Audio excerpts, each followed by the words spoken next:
Bismillahirrahmanirrahim. Assalamualaikum warahmatullahi wabarakatuh. Eh, Kembali lagi di video pembelajaran academic writing, menulis cara-cara menulis atau panduan untuk bisa menulis skripsi ya, terutama untuk mahasiswa-mahasiswa S1. Di materi-materi sebelumnya saya sudah menjelaskan panduan umum dalam menulis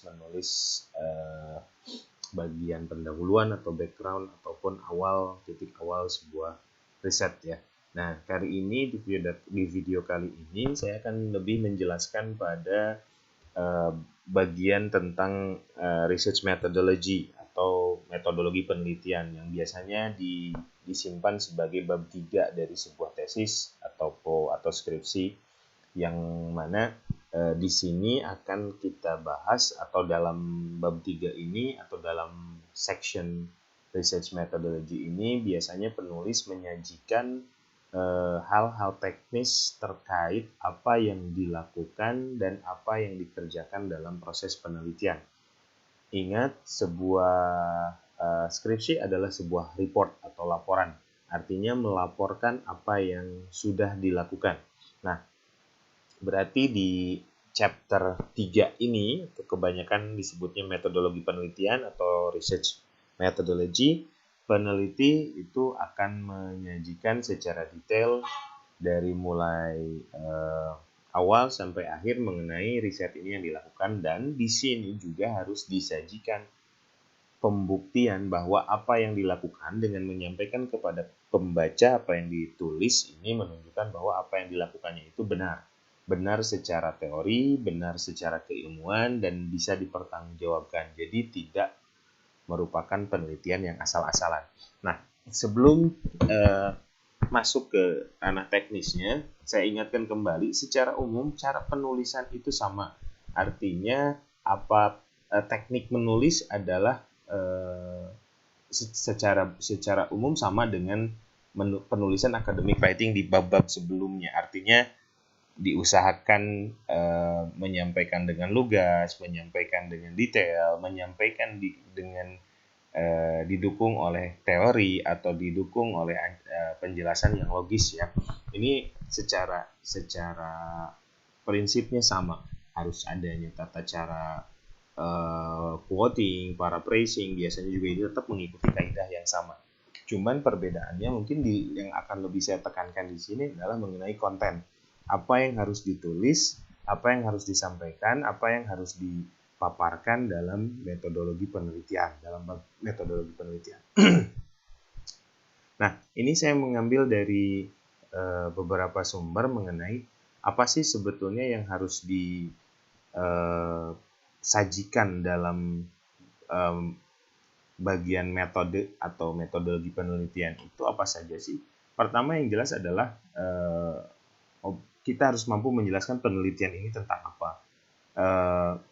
Atau misalnya ini secara umum ya, tidak menjadi template yang mutlak seperti ini, tetapi pertanyaan-pertanyaan ini biasanya yang dimunculkan. Misalnya, apa yang sedang saya kaji, apa yang sedang saya sampaikan, apa yang sedang saya kerjakan.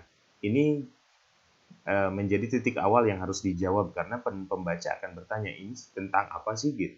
Di metode ini dijelaskan apa yang akan diteliti, apa atau siapa, bisa berbentuk benda atau bisa berbentuk orang, bisa berbentuk dokumen, atau bisa berbentuk objek-objek yang lain yang layak diteliti. Atau misalnya jika ada hipotesisnya disajikan apa, seperti yang biasanya dibahas di video sebelumnya, bahwa ada hipotesis untuk penelitian kuantitatif. Tapi kalau untuk kualitatif mungkin tidak ada. Nah, ini beberapa pertanyaannya. Kemudian, di mana penelitian ini dilakukan, atau bisa kita sebut dengan setting penelitiannya. Kenapa kenapa tempat tersebut dipilih, kenapa tempat tersebut layak diteliti, kenapa setting tersebut memiliki keistimewaan sehingga layak untuk diteliti atau menarik minat peneliti, itu juga harus dimunculkan.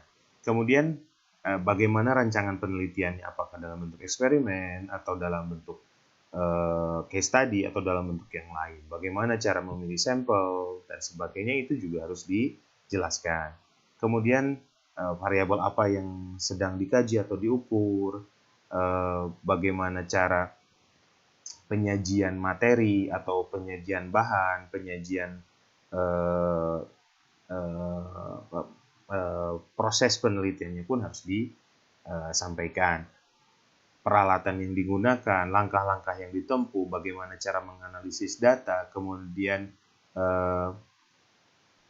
mana yang menjadi prioritas atau sebagainya, kemudian sumbernya dari mana, artinya untuk memastikan bahwa apa yang kita lakukan ini benar-benar sesuatu yang layak teliti dan secara keilmuan itu tidak menjadi sesuatu yang menyimpang.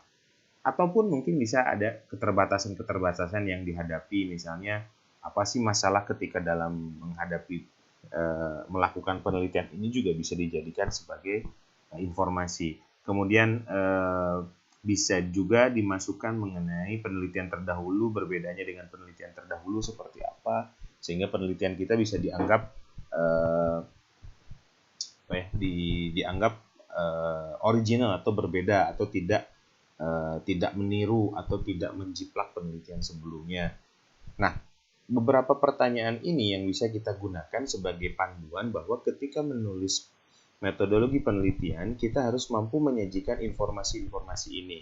Ingat bahwa dalam proses menulis, kita harus benar-benar memuaskan pembaca sehingga pembaca itu benar-benar paham, mengerti, dan bisa mengikuti alur yang kita sampaikan dalam proses penulisan itu. Nah, pertanyaan-pertanyaan ini adalah pertanyaan yang kita tanyakan pada diri kita sendiri untuk kemudian dijadikan sebagai bahan pertimbangan atau bahan untuk meracik susunan informasi atau susunan sistematika penulisan yang akan kita sampaikan. Dan ingat, ketika dalam penulisan akademik, audiens kita itu adalah para akademisi, orang-orang yang bisa dalam tanda kutip mengerti di bidang-bidang yang sedang dibaca atau digeluti, sehingga kita harus benar-benar menyajikan sesuatu secara logis dan teoretis.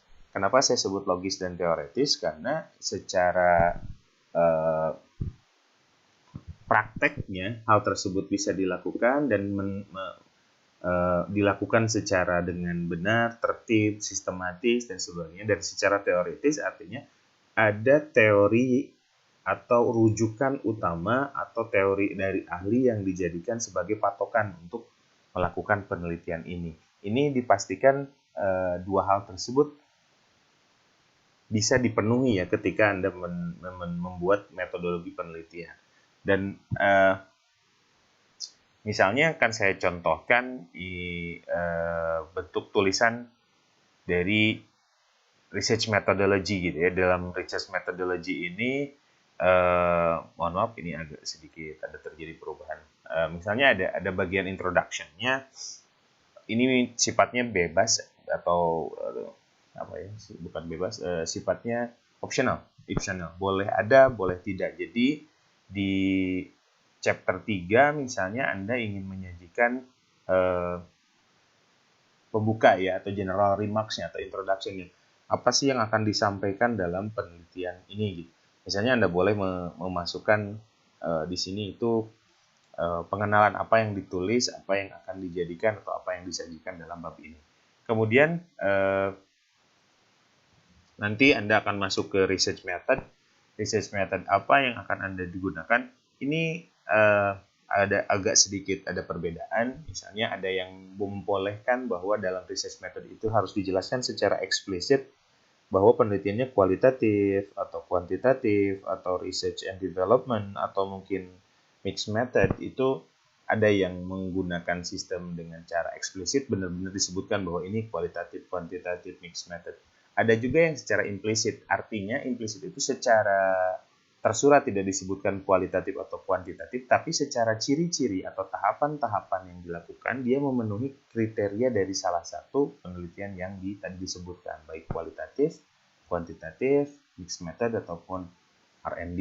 Jadi walaupun tidak disebutkan, ketika pembaca melihat alurnya, pembaca bisa menyimpulkan bahwa penelitian tersebut adalah penelitian kualitatif, atau penelitian tersebut adalah penelitian kuantitatif, atau penelitian tersebut merupakan mixed method dan seterusnya. Jadi boleh ada yang, kalau di sini yang saya gunakan adalah contoh dengan menggunakan secara eksplisit ya, secara tersurat disebutkan bahwa penelitiannya kuantitatif. Meskipun ada yang secara implisit, boleh silahkan Anda pilih dengan tata cara yang mana. Yang jelas konsistensi gitu ya. Konsistensi artinya Anda harus benar-benar paham kuantitatif seperti apa, kualitatif seperti apa, Anda uraikan berdasarkan penelitian yang Anda lakukan. Nah, misalnya pertimbangannya apa, kenapa kuantitatif, misalnya ada menggunakan data yang numerik, nah ini yang disebut dengan alasan logis ya. Alasan logis itu artinya dia memilih kuantitatif karena alasannya adalah penelitian ini menggunakan data-data yang sifatnya numerik. Adanya pretest and post-test yang menunjukkan bahwa ciri kuantitatif seperti itu gitu ya. Misalnya ini kaitkan dengan teori, misalnya kaitkan bahwa dalam secara teori yang namanya penelitian kuantitatif itu adalah penelitian yang adanya analitik statistik, karena berkaitan dengan angka akan menggunakan analisis statistik.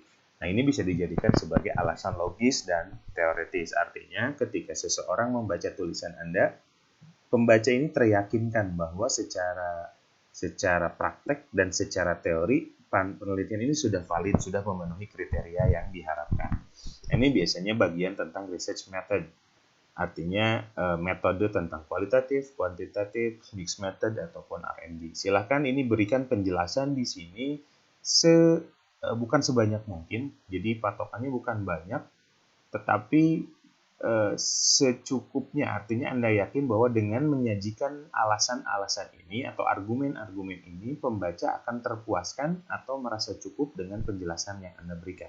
Jadi patokannya bukan patokan mengenai banyak atau tidaknya, panjang atau tidaknya, tapi lebih pada sudahkah kita memberikan alasan-alasan yang cukup memuaskan untuk pembaca. Nah, ini pertimbangan pertama, itu di method. Kemudian tadi ada juga yang bisa menyebutkan tentang adanya desain. Desainnya sebutkan misalnya apakah mau menggunakan eksperimen atau menggunakan ex post facto atau menggunakan penelitian action research dan sebagainya, itu juga disebutkan. Prinsipnya sama kayak tadi, alasan logis dan teoretis. Misalnya alasan logisnya kenapa Anda menggunakan penelitian misalnya case study atau eksperimen. Kemudian kaitkan dengan teori, kenapa teorinya seperti itu. Nah, kemudian ada juga sedikit perbedaan, misalnya begini, antara method dan desain itu digabung sekaligus secara penjelasan. Itu boleh, misalnya method dan desain dalam satu section yang sama, silahkan. Boleh digunakan. Kemudian ada yang namanya setting ya, setting research site and participant. Di sini Anda boleh menuliskan partisipannya di mana, tempat penelitiannya di mana. Misalnya saya mengambil contoh, misalnya penelitiannya di STKIP Garut atau IP Garut misalnya. Nah, ini penelitian ini menyebutkan dengan rinci di mana penelitian ini dilakukan, kenapa tempat itu dipilih, kemudian alasannya seperti apa, dan ditunjang dengan alasan-alasan logis dan teoretis. Alasan logisnya apa, alasan teoretisnya apa, dalilnya yang mendukungnya apa. Nah, ini dijadikan sebagai patokan. Kemudian ini kan tentang setting ya, ada tempat, ada partisipan, atau ada objek penelitiannya, Anda sebutkan. Kemudian ada data collection technique. Di sini disebutkan cara pengambilan datanya. Datanya itu diambil dengan menggunakan cara seperti apa. Ada yang menggunakan instrumennya, misalnya ada yang menggunakan istilah instrumen, boleh. Instrumennya apa yang digunakan, apakah menggunakan tes, apakah menggunakan interview, atau menggunakan questionnaires, observations, dan sebagainya. Boleh Anda berikan penjelasan, pada prinsipnya sama. Kenapa menggunakan metode tersebut, kenapa menggunakan instrumen tersebut, berikan penjelasan, berikan alasan secara logis dan secara teoritis. Tidak boleh menggunakan misalnya alasan yang personal. Personal misalnya begini, saya memilih metode ini, I choose this method because it is I prefer this method. Itu terlalu personal ya, misalnya berikan alasan yang lebih logis atau lebih ilmiah ketika Anda memilih suatu metode, suatu desain, suatu instrumen. Kemudian misalnya nah di sini juga ada yang penting adalah research procedure. Procedures ini lebih pada tata cara secara rinci dari awal sampai akhir eksekusi penelitian. Eksekusi ya, kalau tadi kan lebih pada prinsipnya ada method, design, dan sebagainya. Kalau ini di research procedure itu biasanya yang disajikan itu adalah eksekusi penelitiannya.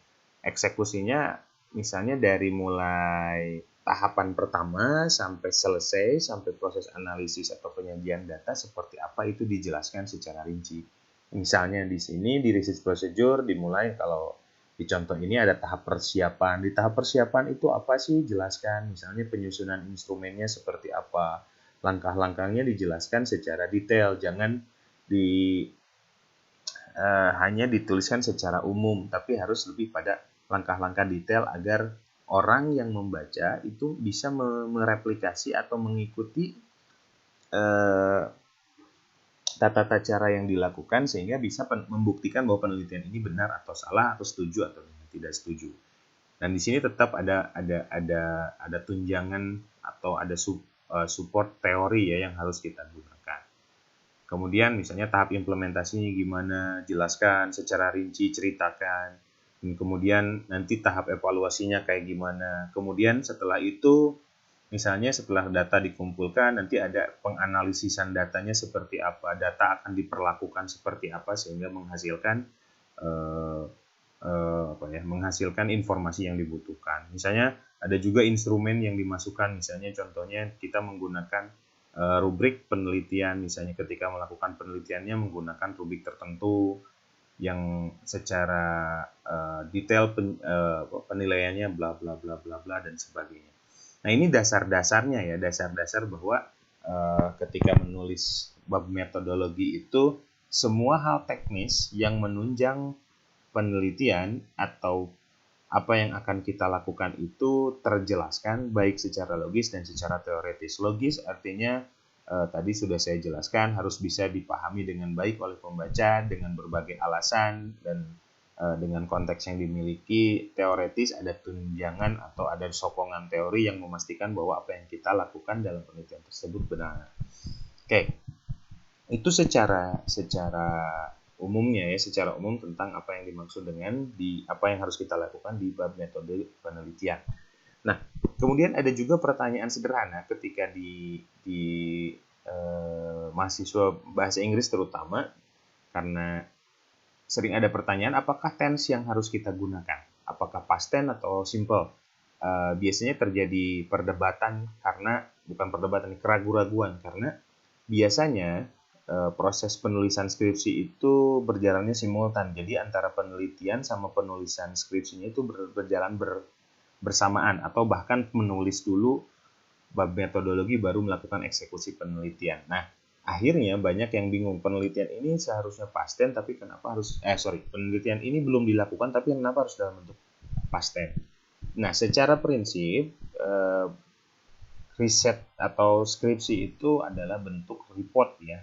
Artinya kita melaporkan sesuatu yang sudah dilakukan. Oleh sebab itu pada prinsipnya penulisan menggunakan past tense. Artinya apa yang sudah kita lakukan itu diceritakan dalam bentuk tense past tense, tidak dalam bentuk present karena ini merupakan sesuatu yang sudah dikerjakan. Nah, tetapi juga balik lagi pada konteks apakah present mungkin masuk tergantung pada apakah kita membahas teori ataupun lain. Tetapi pada dasarnya ketika kita menceritakan sesuatu yang sudah kita lakukan dalam penelitian, kita gunakan bentuk past tense. Kemudian hati-hati juga dalam proses pemberian informasi dalam metode penelitian. Misalnya tadi saya menyebutkan, misalnya contoh di contoh ini ada tentang site dan partisipan. Nah, site dan partisipan ini bergantung pada etika penelitian bahwa apakah nama tempatnya boleh dimunculkan ataupun tidak, itu bergantung pada kesepakatan atau persetujuan dari subjek yang dipilih. Misalnya, jika subjek yang dipilihnya menyetujui bahwa nama tempatnya dimunculkan, kita bisa memunculkan nama tempatnya secara gamblang. Tapi kalau misalnya tempat tersebut atau mau mengikuti penelitian tapi namanya mau dirahasiakan, kita bisa mengganti. Misalnya yang tadinya nama tempatnya jelas kita menjadi samarkan in a university, in a private university misalnya. Garut. Tidak mengurangi esensi penelitian ini, karena penelitian ini ada etika yang harus kita jaga, misalnya etika tentang menjaga nama baik tempat tersebut. Jadi perhatikan baik-baik ya. Kemudian tadi prinsip-prinsip yang awalnya juga harus dipegang baik-baik, bahwa dalam menulis metode penelitian ini berbeda dengan sebuah karangan bebas. Ini harus benar-benar akademik ya. Akademik itu ada penjelasan logis dan teoritis. Balik lagi pada prinsip menulis dalam akademik, sumber yang harus kita baca harus siap dan banyak, dan kita sebagai penulis harus benar-benar menguasai bidang atau topik yang dibahas dalam tulisan tersebut. Jadi jangan sampai terjadi writer's block ya, bahwa ketika mau menulis bingung yang mau ditulisnya apa. Masalah paling utamanya adalah ketika hal tersebut terjadi, kita belum menguasai apa yang akan kita tulis. Jadi perbanyak lagi baca informasi yang berkaitan dengan masalah yang akan kita tulis. Lihat lagi contoh-contoh penelitian sebelumnya, penelitian terdahulu dengan penelitian yang mirip dengan yang akan kita lakukan, baik secara metode miripnya, baik secara variabelnya, baik secara masalahnya, baik secara judulnya. Nanti kita bisa mengcompare, membandingkan, dan tahu apa yang harus kita lakukan. Jadi ketika menemukan kesulitan atau terhambat dalam hal tulisan, sebaiknya kita langsung perbanyak baca tulis gitu ya. Jadi kita persiapkan input yang banyak untuk memastikan bahwa yang akan kita tulis itu baik dan benar. Nah, yang terakhir adalah, meskipun saya memberikan contoh template yang mungkin sedikit berbeda dengan apa yang diwajibkan dalam tugas di minggu sebelumnya, tetapi pada prinsipnya tidak ada template yang mutlak harus seperti ini. Selama penjelasannya bisa diterima, bisa dipahami, dan bisa diikuti oleh pembaca, sebuah tulisan itu relatif biasanya tidak bermasalah. Terkecuali jika di publisher tertentu meminta bahwa section-section tertentu itu wajib ada dan harus dipenuhi. Maka kita harus mengikutinya sesuai dengan standar penerbit itu. Tidak boleh memaksakan apa gaya penulisan kita, tapi kita harus mengikuti penulisan yang disyaratkan oleh penerbit. Jadi meskipun secara template bisa berbeda-beda, tetapi akan ada acuan-acuan atau aturan yang tetap harus kita ikuti. Pada prinsip yang lainnya secara penulisan, baik itu in-text citation, references, dan sebagainya, biasanya sama ya, masih sama, tidak ada perbedaan. Jadi yang paling penting harus dilatih adalah bagaimana kita menuliskan ide kita, gagasan kita, berdasarkan apa yang sudah kita baca ke dalam bentuk tulisan dengan kaidah-kaidah penulisan yang baik dan benar. Mungkin itu saja yang bisa saya sampaikan di video kali ini. Mudah-mudahan bisa dipahami dengan baik. Terima kasih banyak. Assalamualaikum warahmatullahi wabarakatuh.